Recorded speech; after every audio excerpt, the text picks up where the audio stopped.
একসময় যে সোনালী ব্যাংকের নাম উঠলেই মনে পড়তো হলমার্ক কেলেঙ্কারি, বিতর্ক আর লোকসানের গল্প, আর সেই সোনালী ব্যাংকই দিচ্ছে ঘুরে দাঁড়ানোর বার্তা।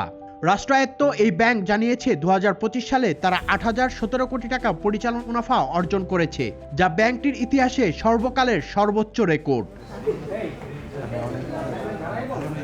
এই সাফল্যকে মাইলফলক হিসেবে দেখছেন সোনালী ব্যাংকের ব্যবস্থাপনা পরিচালক ও প্রধান নির্বাহী কর্মকর্তা মোহাম্মদ শওকত আলী খান। 13 জানুয়ারি রাজধানীর মতিঝিলে ব্যাংকের প্রধান কার্যালয়ে আয়োজিত এক সংবাদ সম্মেলনে তিনি এসব তথ্য তুলে ধরেন। সর্বকালের রেকর্ড আমরা ভাঙা করেছি 8,017 কোটি টাকার অপারেটিং প্রফিট। সেখানে প্রভিশন সংরক্ষণের পর আশা করছি যে আমরা প্রায় 1,500 কোটি টাকা বা বেশি হতে পারে নেট প্রফিট আমাদের থাকবে।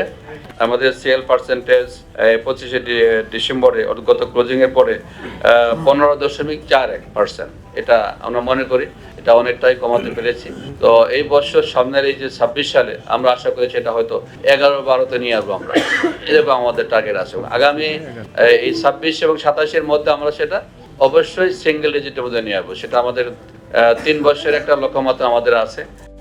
ব্যাংকটির প্রধান নির্বাহী আরও জানান, 2025 সালে শীর্ষ 20 খেলাপি গ্রাহকের কাছ থেকে 745 কোটি টাকা আদায় করা সম্ভব হয়েছে।